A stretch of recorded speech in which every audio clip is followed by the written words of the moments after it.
तो नेक्स्ट है हमारे पास क्वेश्चन नंबर 6 के what is the difference between osteocyte and chondrocyte.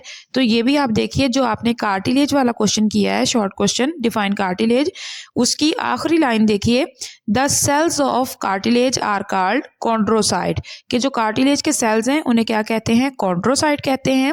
और ओस्टियोसाइट के लिए पेज नंबर 59 है बुक का, उसकी लास्ट लाइन है, mature bone cells are called osteocyte, के जो हड्डी के मेच्योर सेल्स हैं उन्हें क्या कहते हैं, ओस्टियोसाइट। यानी बेसिकली इनमें क्या डिफरेंस है कि जो बोन के सेल्स हैं वो आपके पास ओस्टियोसाइट्स हैं और कार्टिलेज के जो सेल्स हैं वो आपके पास कॉन्ड्रोसाइट हैं। ठीक है। क्वेश्चन नंबर 7 है आपके पास, write down the composition of bone. आपने बोन की साख्त बयान करनी है, उसकी जो कंपोजिशन है वो बतानी है। तो पेज नंबर 59 पे है आपके पास, ये बोन्स की डायग्राम बनी हुई है। इधर आपको हाइलाइन कार्टिलेज और फाइब्रस कार्टिलेज को दिखाया जा रहा है। उनके नीचे देखिए, hard outer layer of bone is called compact bone, कि जो हड्डी की बाहर वाली तह है जो कि हार्ड है उसे क्या कहते हैं, कॉम्पैक्ट बोन कहते हैं। जबकि इंटीरियर बोन जो है वो क्या होती है, सॉफ्ट होती है और पोरस होती है।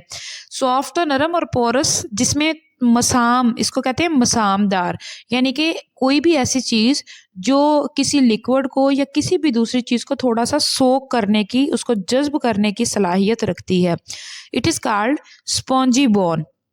इसे क्या कहते हैं, स्पॉन्जी बोन कहते हैं। Spongy bone contain blood vessel and bone marrow. इसके अंदर क्या होता है, ब्लड वेसल्स, खून की नालियां होती हैं, और बोन मैरो, ये गुद्दा, हड्डियों का जो गुद्दा होता है, बोन मैरो, ये मौजूद होता है।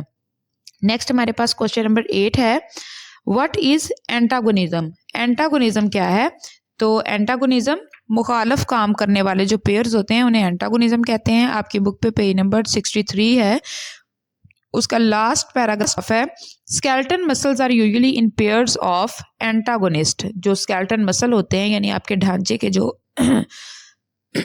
मसल्स होते हैं वो कहता है जोड़ों की सूरत में होते हैं, और वो जोड़े कैसे होते हैं, एंटागोनिस्ट होते हैं, यानी एक दूसरे के ऑपोजिट काम करने वाले होते हैं। यानी ऑपोजिट काम करने से क्या मुराद है कि अगर एक मसल कॉन्ट्रैक्ट करता है तो दूसरा रिलैक्स हो जाता है, और अगर दूसरा रिलैक्स होता है तो पहले वाला कॉन्ट्रैक्ट हो जाता है। It in an antagonistic pair, कहता है एक मुखालफ काम करने वाले जोड़े में, both muscle do opposite job, दोनों मसल जो हैं वो मुखालफ काम करते हैं। व्हेन वन मसल कॉन्ट्रैक्ट, जब एक मसल सिकुड़ता है तो अदर रिलैक्स, तो दूसरा क्या हो जाता है, रिलैक्स हो जाता है। And this phenomena is known as antagonism. इसी सारे काम को हम क्या कहते हैं, एंटागोनिज्म कहते हैं। राइट। नेक्स्ट हमारे पास क्वेश्चन नंबर 9 है, डिफाइन ज्वाइंट। आपकी बुक पे पेज नंबर 62 की फर्स्ट लाइन है, a joint is a location, कहता ज्वाइंट वो जगह है एट विच 2 और मोर बोन्स, जहां पर 2 या फिर 2 से ज्यादा हड्डियां मेक कॉन्टैक्ट, आपस में ताल्लुक कायम करती हैं। दे अलाउ मूवमेंट, ये हरकत की इजाजत देती हैं। एंड प्रोवाइड मैकेनिकल सपोर्ट, और मैकेनिकल सपोर्ट या फिर हमें सहारा फराहम करती हैं। ठीक है। नेक्स्ट हमारे पास क्वेश्चन नंबर 10 है, how tendon perform its role in movement, के टेंडन हरकत करवाने में क्या किरदार अदा करते हैं। तो पेज नंबर 16 में आपके पास हेडिंग है सबसे पहली, role of tendon and ligament. इसमें देखिए पहली लाइन एंड से, tendons are tough band. Tendon क्या होते हैं, सख्त किस्म के बैंड, पट्टियां होती हैं। And attach muscle to bone, और इनका काम क्या होता है, मसल्स को हड्डियों के साथ जोड़ते हैं। व्हेन अ मसल कॉन्ट्रैक्ट, जब एक मसल सिकुड़ता है, टेंडन एक्सर्ट आ पुलिंग फोर्स, तो टेंडन क्या करता है, एक खिंचाव की फोर्स लगाता है ऑन द अटैच बोन, जिस बोन के साथ वो जुड़ा हुआ होता है उसके ऊपर वो फोर्स लगाता है, which move as a result, जो कि फिर नतीजे के तौर पर हरकत करना शुरू कर देती है। तो tendons are tough band and attach muscle to bone. When a muscle contract, tendon exert a pulling force on the attached bone which moves as a result.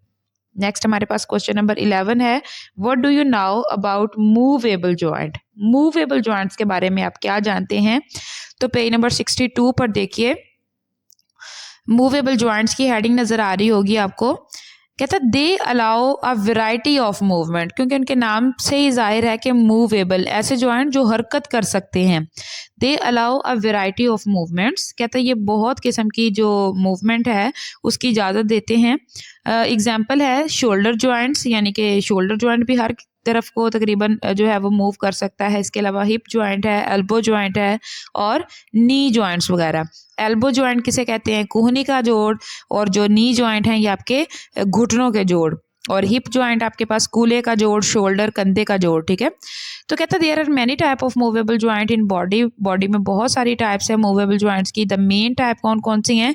Hinge joint and ball and socket joint. ठीक है, ये दो types हैं आपके पास movable joints की। इसके बाद question number 12 है हमारे पास, व्हाट इज ओस्टियोपोरोसिस।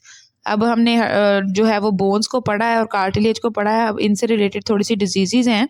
तो व्हाट इज ओस्टियोपोरोसिस? ओस्टियोपोरोसिस भी एक डिजीज है। आपकी बुक पर पेज नंबर 64 पर उसके लास्ट पर ओस्टियोपोरोसिस की हेडिंग नजर आ रही होगी आपको। कहता है osteoporosis a bone disease in adults.